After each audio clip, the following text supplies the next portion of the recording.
እየጨመረ ነው ያለው። የትኛው ሆስፒታል ነው የት ነው ብዬ ለመጠየቅ ስደውል ስልክ አያነሳልኝም። አሁን ይሄ ስልክ መዝጋቱ መፍትሄ ሊሆን አይችልም። አውቆት እንኳን አይቅረበኝ። እውነቱ ወጥቶ እናቱ ተገኘች ተብሎ እሱ ባይደሰትበት እንኳን የኢትዮጵያ ሕዝብ ይደሰትበት።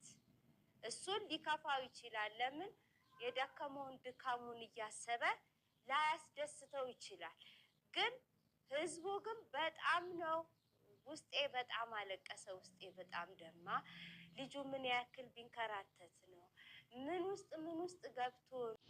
ዛሬ ስለ ስጦታው ነው የመጣሁበት ማለት ነው። ስጦታው ከአሁን በፊት እናት የለኝም ቤተሰብ የለኝም ምናምን ወዘተ እያለ እያለቃቀሰ ነበረ ሚዲያ ላይ። ነገር ግን ሚዲያ ላይ ሲወጣ እንግዲህ የስጦታው እናት ነኝ የምትል አንዲት እናት መታ ነበረ ማለት ነው። ልጄ ነው ብላ መታ ነበረ ማለት ነው። ነገር ግን መልስ አልሰጠም ማለት ነው። ከአንዴም ሁለቴ እናትየዋ ተናግራለች ማለት ነው። እንግዲህ በሁለተኛው ቪዲዮ በጣም በሚያሳዝን ሁኔታ እኔ መበሳቆሌን አይቶ ነው አንገቴን እንደፍቼ ጠቋቁሬ ስላየኝ ነው የሚል መልስ ሰጥታ፣ እውነት ለመናገር በጣም ያስደነግጣል። እንደ ሰውኛ ከሆነ እናት ምንም ብትበሰቋቆልም እናትና ሀገር እንደማይካድ ሁላችሁም ታውቁታላችሁ ብዬ ተስፋ አድርጋለሁ። ስለዚህ ይሄ ልጅ እንግዲህ ዩቲዩብ ቻናል ተጠቃሚ ነው። ከዛ ባሻገር ደግሞ መምህር ነው። ስለዚህ አዲስ አበባ የሚኖር ሰው እንዴት የሸገርን ኢንፎ አያይም ብላችሁ ታስባላችሁ ጋይስ? ስለዚህ ይሄ ልጅ ቢያንስ እናቴ ናት አይደለችም ለሚለው መልስ መስጠት ነበረበት። ዲኤችኤል እሷ ችግር የለውም እኔን እንኳን ቢጠራጠረኝ መመርመር ይቻላል ብለው እናትየዋ ተናግረዋል ማለት ነው። ሰላም ሰላም፣ ውድና የተከበራችሁ የፋንታይ ጎንደሬዋ ዩቲዩብ ተከታታዮች ሰላማችሁ ይብዛ በያላችሁበት የዓለም ዳርቻ። እንኳን ደህና መጣችሁ ወደዚህ ቻናል። አዳዲስ ቤተሰቦች ስትገቡ ሰብስክራይብ ያደርጋችሁ ግቡ ማለት ነው። እንዲሁም ነባሮች ሀሳብ አስተያየት ስጡ ስንል በትህትና እንጠይቃለን ማለት ነው። እንግዲህ ዛሬ የመጣሁበት ከመግቢያ ላይ በትንሽ ቢሆንም አይተነዋል ማለት ነው። ስለ ስጦታው ነው የመጣሁት ማለት ነው። ስጦታው እንግዲህ ሁላችሁም ታውቁታላችሁ ብዬ ተስፋ አድርጋለሁ። ከአሁን በፊት እንግዲህ አንዲት ቤይሩት የምትኖር እህታችን በቲክቶክ እንደተዋወቃት እናውቃለን። ከዛ ያው ከ7 አመት ቆይታ በኋላ እሱ እንደተቀበላት እናውቃለን። 15 ቀን እንደተቀበላት 15 ቀን ተቀብሏት 15 ቀን ሆቴል አርፈው ከዛ ደግሞ እንጋባ ምናምን ብለው ተጋብተው ነበረ ማለት ነው።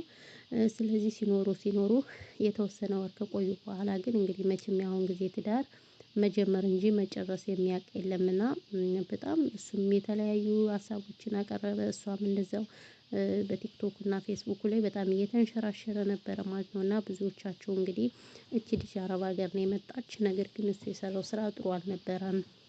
እኔም ለራሴ በጣም ነበር የተሰማኝ። ምክንያቱም ያወራቸው ነገሮች በጣም ነው ሃይማኖት የነኩኝ ማለት ነው።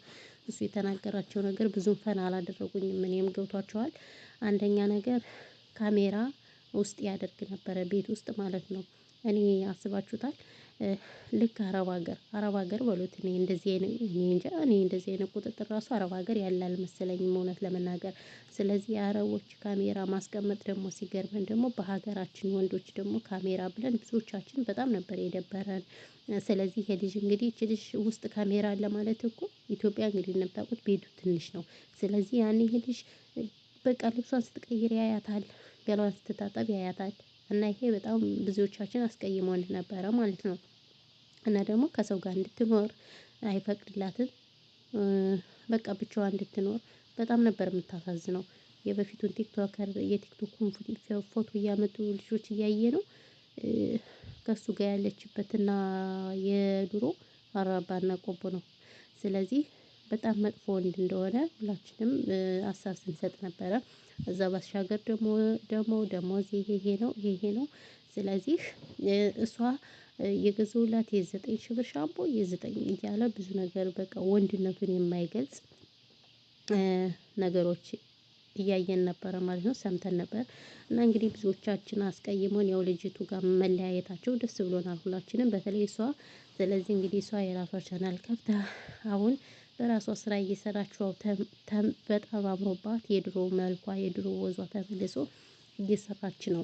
ነገር ግን ምን ልላችሁ ፈልጌ ነው፣ አሁን ይሄንን ለትውስታ ያህል ነው እንጂ ያወራሁት ይሄ ማውራት ፈልጌ አይደለም በነገራችን ላይ። ነገር ግን እንግዲህ ይሄ ልጅ ከሰነበተ ሸገር ኢንፎ በእርግጥ ከዚች ልጅ ጋር ሲጣላ ብዙዎቹ ኮመንቶች ሲናገሩት እኔ ቤተሰብ የለኝም፣ እኔ እናት የለኝም፣ እኔ ምን የለኝም እያለ ነበር ሲያለቅስ የነበር የውሸት አመንባ ማለት ነው። ስለዚህ ይሄ ልጅ እንግዲህ ይሄ ሚዲያ ላይ ሲያዩ እናቱ መጥተው ትልቅ የእድሜ ባለጸጋ እኔ የስጦታው እናት ነኝ ብሎ ሸገር ኢንፎ ላይ እንደተናገሩ አይተናል ማለት ነው። ነገር ግን ይሄ ልጅ መልስ አልሰጠም። ለምን መልስ አልሰጠም? ይሄ ልጅ መምህር ነው፣ ዩቲዩበር ነው፣ ይከታተላል፣ ሶሻል ሚዲያ ይከታተላል። ስለዚህ ለምንድነው መልስ ያልሰጠው? ቢያንስ እናቴ ናቸው አይደሉም ራሱ ብሎ መልስ መስጠት ነበረበት። በጣም ባለጌ ነው እውነት ለመናገር እና እንግዲህ በሁለተኛው ቪዲዮ እናትየዋ በጣም ተቀይመው ቢያንስ እናትየዋ በጣም ነበር የተቀየሙት።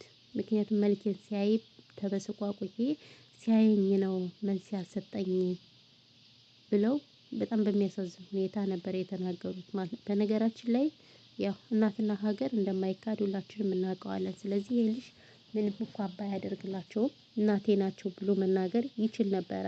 ሲቀጥል ደግሞ እሳቸው ችግር የለውም እኛ ዲኤችኤል እንመርመርም ብለውታል። እና ይሄ ልጅ መልስ መስጠት ነበረበት። ለምንድነው መልስ ያልሰጠው? እኔ ጥያቄ እስካሁን ድረስ በጣም ነው። እናትየዋ በጣም እያለቀሱ ምናምን ነው ሲናገሩ የነበረ። ስለዚህ ያን ጊዜ እና ውሸቱ ነው ሲያለቅስ የነበረ። እናቴ እናቴ እናቴ የለኝ የለኝ እያለ ነበር ሲያለቃቅስ የነበር። ስለዚህ ለምን ማልቀስ አስፈለገ በዚህ ልክ? ስለዚህ እውነት ለመናገር በጣም ነው ያዘንኩት። መልስ መስጠት ነበረበት ለእናቱ። በጭራሽ እንደዚህ መሆን የለበትም። እንደ ሰውኛ ካሰብን አዲስ አበባ ነው ያለው። ክፍለ ሀገር ቢኖር ኦኬ በኔትወርክም ልናማኝ እንችላለን። ይሄ ልጅ በቃ ከሶሻል ሚዲያ ርቋል እንችላለን። ነገር ግን አዲስ አበባ ነው ያለው። አዲስ አበባ መምህር ነው። ስለዚህ ለእናቱ መልስ አለመስጠቱ እንደኔ ፈጽሞ ስህተት ነው ብዬ የማስበው። ይቅርታ አድርጉልኝና ማለት ነው እውነት ለመናገር እና ቤተሰቦቼ ይቅርታ ይቅርታ ማሮቼ ፍቅሮቼ እና እናንተ ምን ትላላችሁ? ስራ ደክሞኝ ነው ይቅርታ አድርጉልኝ እንደዚህ ማዛገው የምር ትረዱኛላችሁ ተስፋ አደርጋለሁ ማለት ነው። እና ይሄ ልጅ የሰራው ስራ በጣም ብልግና ነው ብዬ ነው የማስበው እንደኔ ማለት ነው። ይቅርታ አድርጉልኝና መልስ መስጠት ነበረበት። እንዴት ነው የምላችሁ? እና ይሄ ነው ያለው ነገር ያው ፍቅሮቼ ማሮቼ። በተረፈ ሰላማችሁ ይብዛ። ሮመዳን ያው እንግዲህ 15 ቀን ሆኖናል። እንግዲህ በርቱ እንበረታታ ማለት ነው። ሁላችንም እንበረታታ። እናንተም በርቱልኝ እኔም ልበርታ ማለት ነው። እሺ አዎ በርቱ እንበረታታ። በተረፈ ሰላማችሁ ይብዛ። እያዛገቡባችሁ ነው እውነት ለመናገር እና አንተ ስጦታው የምትባለው ግለሰብ ቢያንስ እንኳን እናትህን ባትፈልግ ቢያንስ አዎ ልጅሽ ነኝ ብለህ መልስ መስጠት አለብህ። እናትህ ባታሳድግህም እንኳን ይሁን ችግር የለውም አብረህ እንድትኖር እኮ የሚያስገድድህ የለም እኮ አይደለ? ስለዚህ እናቴ ናቸው ብለህ መልስ መስጠት አለብህ። ከአንዴም ሁለቴ መጥተው ነው እናትህን እንደዛ እየተናገሩ ያሉት እና እንደዚህ መሆን የለበትም። ስለዚህ በተረፈ ይሄ ነው እንግዲህ ያለው ነገር። ሌላ እኔ የምለው ነገር የለኝም። እና ሁላችሁም ሰላማችሁ ስትትረፍረፍ ይበልልኝ የኔ ማሮች፣ የኔ ፍቅሮች፣ ፍቅሮች እና እወዳችኋለሁ፣ አከብራችኋለሁ። በተረፈ ፈጣሪ ሀገራችን ኢትዮጵያን ሰላም ያርግልን። ጦርነት በቃ ይበለን። እውነት ለመናገር ያለው ነገር በጣም ከባድ ነው። ኢትዮጵያ ያለው ነገር በጣም ያስፈራልና ፈጣሪ ኢትዮጵያን ሰላሟን ምልስ ያድርግልን። የድሮ ኢትዮጵያ ያድርግልን። አብይ አህመድን እንደው ንቅል ያድርገው። የምር ድራሹን ጥፍት ያድርገውና የኛን በስደት ያለውን ለሀገራችን ያውቃል። በተረፈ ቤተሰቦች ቪዲዮ ከተመቻችሁ ሰብስክራይብ ላይክ አድርጉ። ካልተመቻችሁ ዲስላይክ አድርጉኝ ማለት ነው። እናንተ ዲስላይክ አድርጉኝ። እናንተ መቼም እንደዚህ ነው የምትፈልጉት።